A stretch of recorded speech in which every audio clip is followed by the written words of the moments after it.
So, tell me a bit about how, you had this, I guess we could call it an unhealthy relationship with sex and with women, and then you were using pornography. How did that become buying sex? Well, um, when the idea that buying sex keeps it safe and I get what I want without having to ask for it or be vulnerable, it's just a transaction. This is what I want you to do, and here's the money what's it going to cost me, and I pay it, and it's safe, it's simple, and in my mind, I'm not saying it is, but it's in my mind, it's not hurting anybody. She's making money, and I'm getting what I want, and it's done. It's over. So that's the thinking, but the truth is that it's far greater damage than I realize, and not only to me, but to her. And for one thing, money, um, no woman's for sale. She's not a commodity. She's not a piece of meat. She's not something to market. She's a human being. And whenever we commodify or we monetize women, we're stripping them of their dignity, which means their value, their worth, their soul.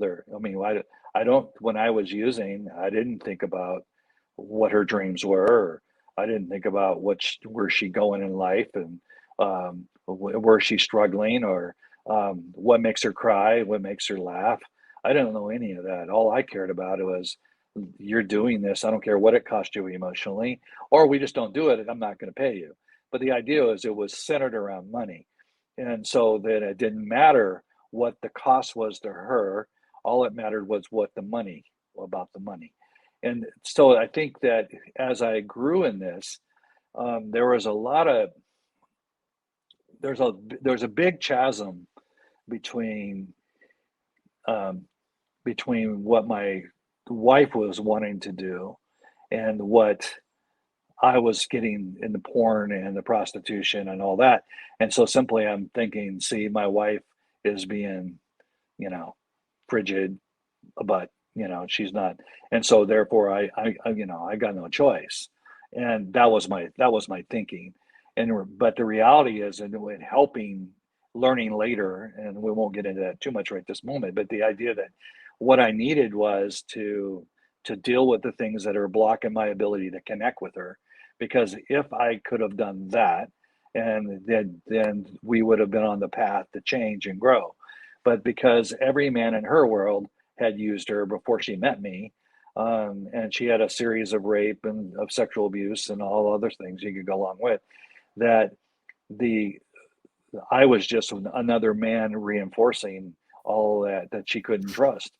No woman's going to bring that vulnerability to someone she don't trust. Yeah. And so basically, when I stepped out, even though she didn't know I was going to prostitutes, she didn't know I was going to pornography. She didn't know that at all on the front side. She didn't know that till I got arrested. So the idea then is that, but she could see that I wasn't connecting to her, that I wasn't connecting with her. Yeah. And Yeah. so the more isolated she was, well, there's not, why would she want to be vulnerable to that? And Mhm. so, one of the pathway to healing is to learn, how to first of all connect with yourself, and then how do you allow others in and connect with them, and to know them. So, and you move away from objectification. So objectification meaning that all I saw women as pieces of meat.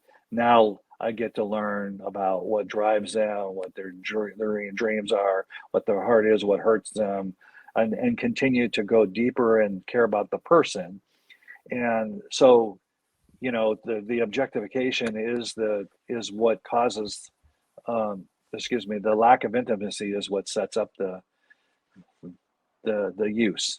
Uh, and so, with that in mind, I also had a lot of wounding from sexual abuse. I mean, anger, um, rage, and Mhm. Mhm. I was a very angry man, a very angry guy, and I didn't understand where the anger was coming from, but it was from being raped as a boy, Yeah. both from female and men. So I had a lot of anger towards women, And when I was consuming porn, that was continually reinforcing rape.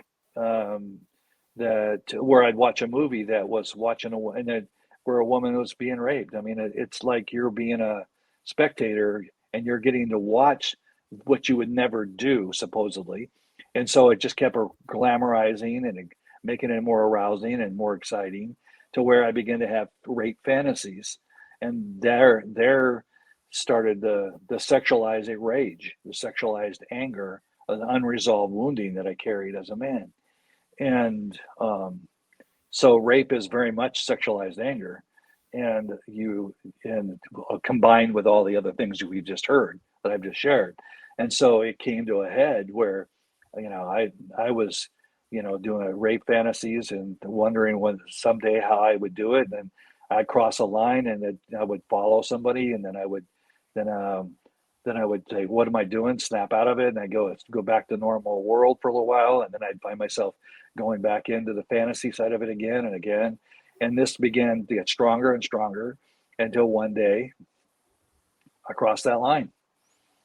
And that crossing that line just seemed like a fantasy at the moment because there's not a real person sitting there when that happened in my mind until I saw her when I forced my way into the car, and the fear in her eyes just like slapped me across the face and said, "Oh, wake up. This is a human being you're talking about here. What are you doing?" And that crash right there was significant for me because I would never want to hurt another human. I know this is going to sound really weird, and I'm sorry if it doesn't sound well, but I would never hurt another human being on purpose. But when the women are objectified, she's not human, and that is so dangerous to get to the place where you don't see women as a human being. Now, you would have come and talked to me and said, "Are women human?" And you say, "Oh, yeah, absolutely." I would.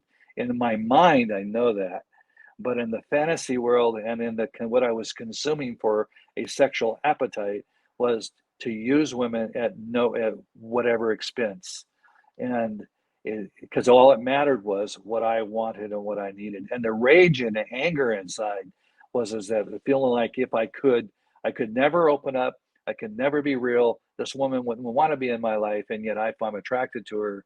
And so the rage and the anger of the wounding that was there and all of that combined just kind of materialized. And there's no excuse. I have full choice to do what I did, and there is no way to blame an addiction or to blame pornography here, to blame my sexual abuse. It's my reactions to those things that caused this to happen. I could have gotten help at any point. I could have stepped out and got help, but I did not. And I carried this to the level that I did. And it took that for me to wake up. And unfortunately, that breaks my heart to think that I hurt an individual, even though I got out of the car and didn't do any more than that. It Yeah. still was enough. It still was enough. It still Yeah, it would scared the be hell. terrifying. No, it scared the hell out of her. I mean, Yeah. I Yeah. literally, I mean, there's no doubt. Yeah. So there's no excuse in that, none at all. But there are things that clearly were a part of my recovery that I needed that made it clear to me where I was messing up and where the struggles were and what I needed to change. So um, I was very, very, very, very disappointed in recovery for the first several years because um, the recovery was you get into a group and you sit in around a group and you sit there and when it comes to your turn, you share your bottom lines. In other words, what you're doing, what your struggles are, and you say, I am, in this case, I'm a sex offender or I'm a sex addict. And the reality of that, the truth is that those guys, many of them stay in that circle for 14, 15, 16, 20, 30 years, and they're still sharing the same bottom lines. They're still sharing the same struggles, and they're going nowhere. So when I sat in my first group, and the guy who's been leading the group, who was 14 years in recovery, shared his bottom lines, and they were the exact same bottom lines as mine. And I'm going, is that what I'm going to look like in 14 years doing this? I'm going, hell no. And so I knew that I needed to do something different, and it wasn't gonna. But it was hard to find things that could help because everything is centered around behavior, rather than dealing with the roots. What is at the heart of this? What drives this problem, so that we stop it rather than just pruning the tree, stopping the Mhm. branches, cutting off the branches.